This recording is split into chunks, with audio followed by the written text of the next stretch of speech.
The desert had a way of swallowing sound, of holding its breath in the stillness. Only the rasp of cicadas and the faint rattle of dry mesquite broke the silence as a lone figure moved along the wagon trail. Her name was Clara Mae, though few in these parts would bother to ask it. She walked barefoot, the skin of her heels cracked from miles of gravel and heat. Her dress, once pale calico, hung in tatters darkened with dust, stitched too many times by a hand that had long since lost hope of mending. A tattered shawl clung to her shoulders, its frayed ends lifting whenever the wind sighed across the prairie. The horizon shimmered with heat, and yet she moved on, eyes lowered, clutching her hunger like a secret. By the time she reached the wide gates of Crow Ranch, the sun was leaning westward. The sprawling fences stretched toward the hills, enclosing cattle fattened on grass greener than anything she had known in weeks. The ranch house rose proud and whitewashed against the sky, with wide porches and tall windows that gleamed like watchful eyes. Clara paused at the gate. The dust settled around her ankles and she knelt, pressing her hands together, not in prayer but in shame. She whispered as if to her mother long buried, "Let them hear me just once more. Let me not be turned away." Porch. The first to notice her was Silas Boone, a ranch hand with a grin always bent toward cruelty. He leaned on the fence post, spitting tobacco into the dirt. "Well, what's this? Crow, you got yourself a beggar." He called toward the porch where his boss sat. Elias Crowe shifted in his chair. The man was tall even while seated, boots propped on the railing, hat pulled low over eyes the color of iron filings. He had the air of a man carved from the land itself, every line in his weathered face cut deep by sun and wind. Clara approached the steps, each one a battle against the weight of eyes on her. She gathered her shawl tighter, bowed her head, and in a voice hoarse with thirst said, "Please, sir, I'll take any work. I can cook, I can scrub floors, I can mend what's torn. I'll sleep in the stables if you'll let me. All I ask is bread enough to keep me standing." The laughter of the hands scattered through the yard like crows startled from a fence. "Bread?" one sneered. "Ain't no work here for a rag doll." Clara's face burned crimson, but she did not retreat. The look in his eyes. Elias removed his hat, set it aside, and leaned forward on his knees. His eyes found hers, not as a man studies a woman, but as a judge measures the worth of something weather-beaten and strange. "Lift your chin," he said. She froze, then obeyed. Her eyes, ringed in exhaustion, lifted to his. Shame and hunger swirled in them, but there was something else too, a quiet defiance like a coal not yet snuffed. Elias's jaw tightened. He could have dismissed her with a wave. Lord knew the territory was littered with lost souls drifting from one gate to the next. But something in the set of her shoulders gave him pause. "There's no place for strays here," he said at last, his voice steady, final. "Best you move along before night falls." Dust and silence. The words hit Clara like a lash, though she had expected them. She lowered her head, whispered "thank you," though there was nothing to be grateful for, and turned back toward the road. The laughter of the men followed her like stones thrown at her back. By the time she reached the fence, her legs gave way and she sank to the ground, pressing her forehead into her knees. Shadows stretched long across the pasture. The cattle lowed, indifferent to her collapse. She thought of the small wooden cross she had left behind 3 towns east, where her mother's body rested beneath wildflowers. She thought of her own hands, once gentle and steady enough to embroider, now blistered and raw. Hunger clawed at her belly until she no longer knew if the ache came from her body or her heart.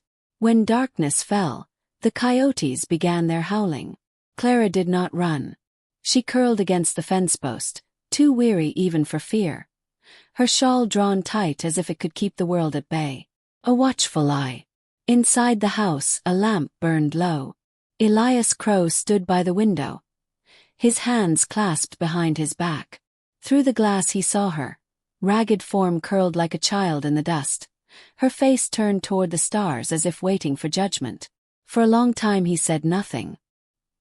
He poured himself a drink but did not touch it.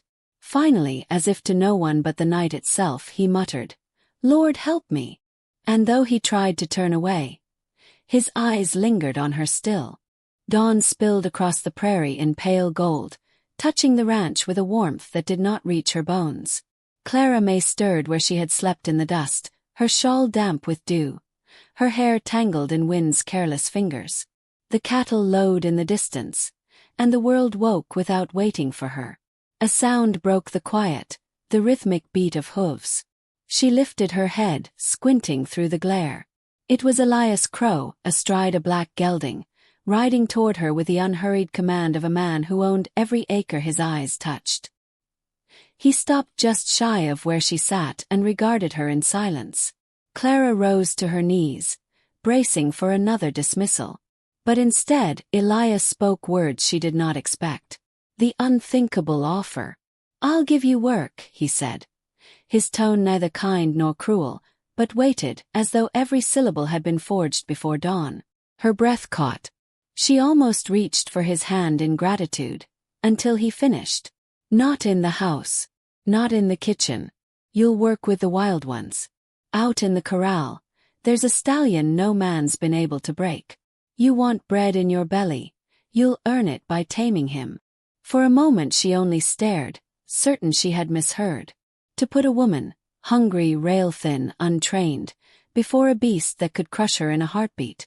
It was less an offer than a sentence. Her lips trembled. "A horse." Elias's eyes did not waver. "If you break him, he's yours." Around them, the ranch hands had gathered, smirks tugging at their faces.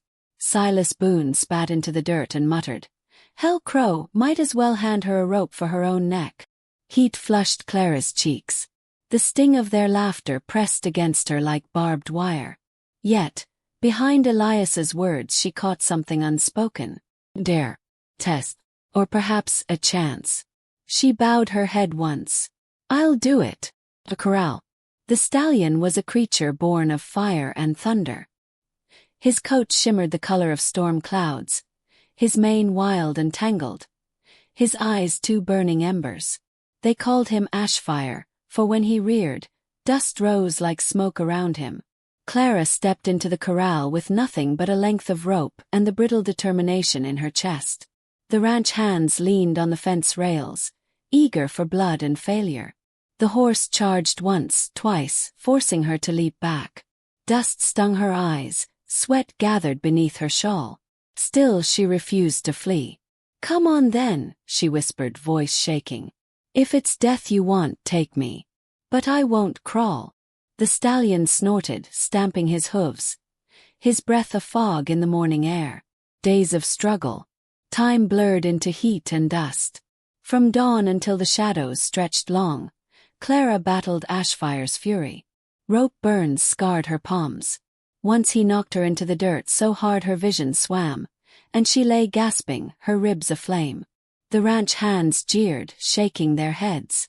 And yet, each morning she returned.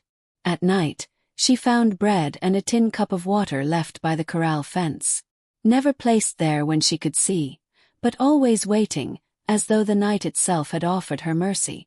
She knew whose hand had left it, though he never spoke of it. Sometimes in the quiet before dawn, she sensed Elias nearby, boots crunching softly in the dirt, his silhouette framed against the paling sky. He never offered advice. He only watched, silent as a sentinel. It was not approval he gave her, nor pity. It was something stranger. A space in which she could prove herself or perish, unshaped by another's will. Small gestures. One afternoon, Clara's knees buckled in exhaustion as she tried again to approach the stallion. Her vision blurred. Elias was at her side before she struck the ground, his hand steadying her elbow. His palm was calloused, the touch rough, yet it carried a gentleness that startled her. "Enough for today," he murmured. Her lips parted as if to argue, but his eyes held her still. For the first time she saw no judgment there, only a shadow of something unspoken. He let her go slowly, as though reluctant to release her into the arms of dust.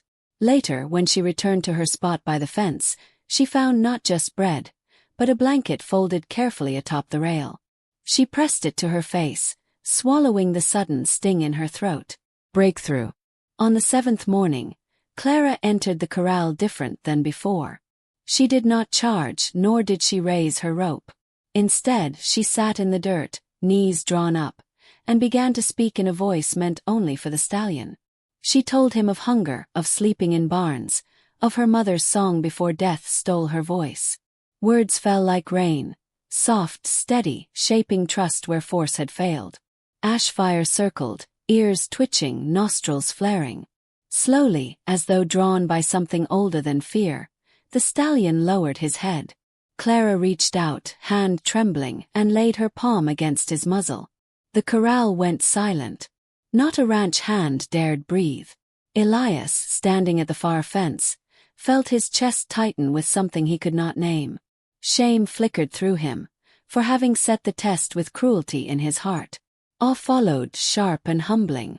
She had tamed the beast not with rope or whip, but with patience, with wounds worn openly, with gentleness that had no place in a world built on iron.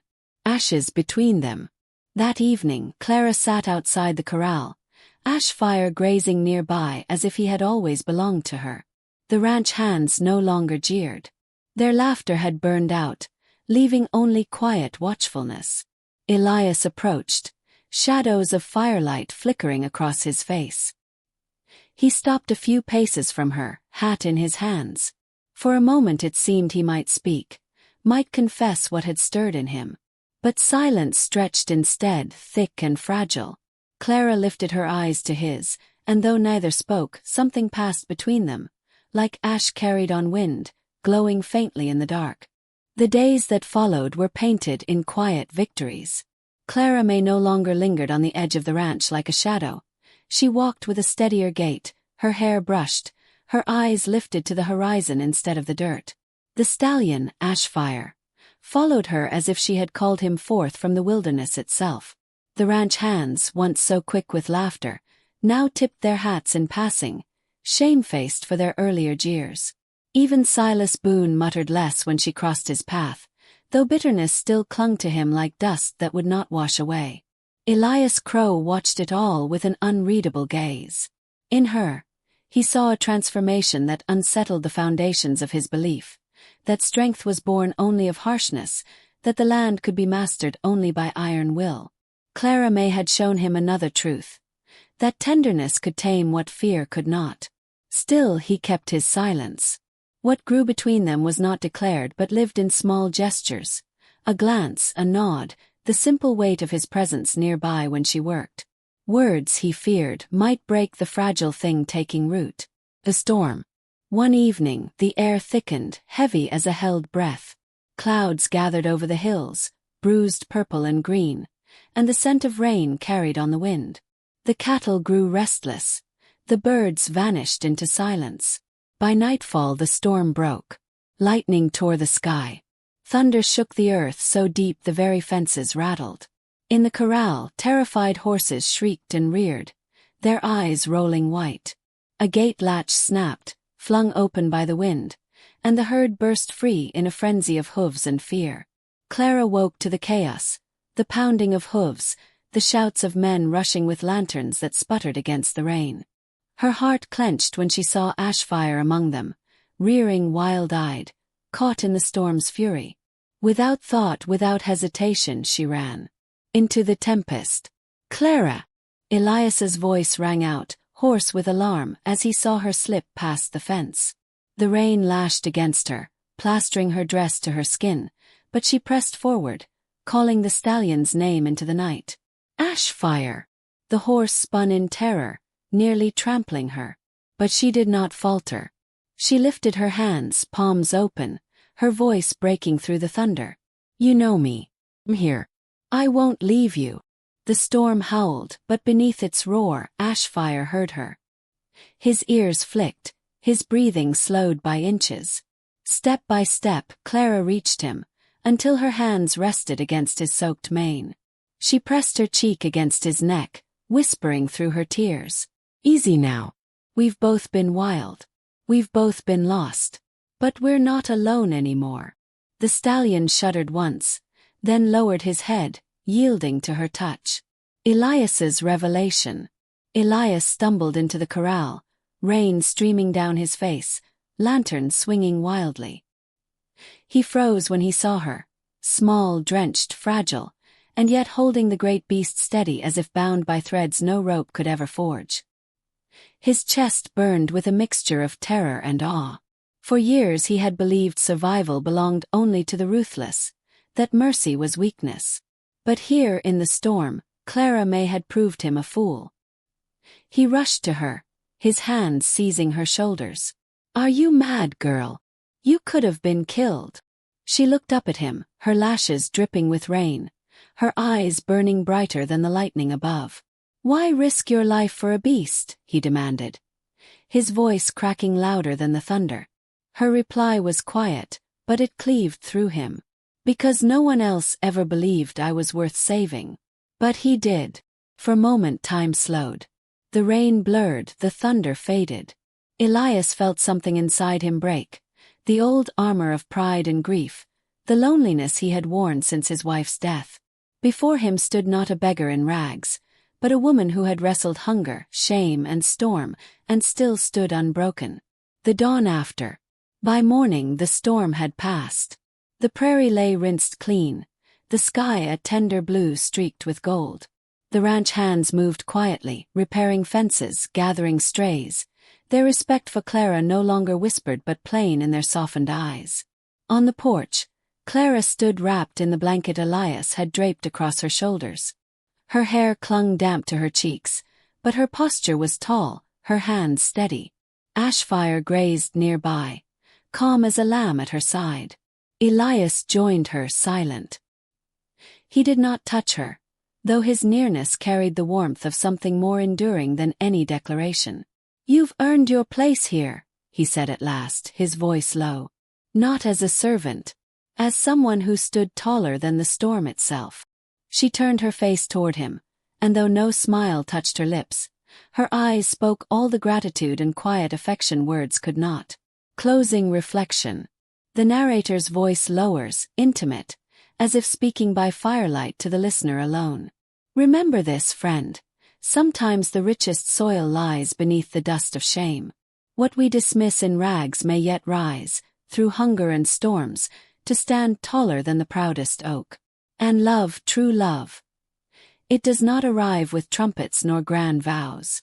It lingers instead in the smallest gestures, a cup of water left in silence, a hand that steadies you when you fall, a gaze that sees not your rags but your worth. And when the storm finally breaks, it is not the strongest who endure, it is the ones who dare to be tender, even when the world tells them tenderness is weakness." The fire dies down, the tale is done, and in the hush that follows, the heart feels both heavy and full.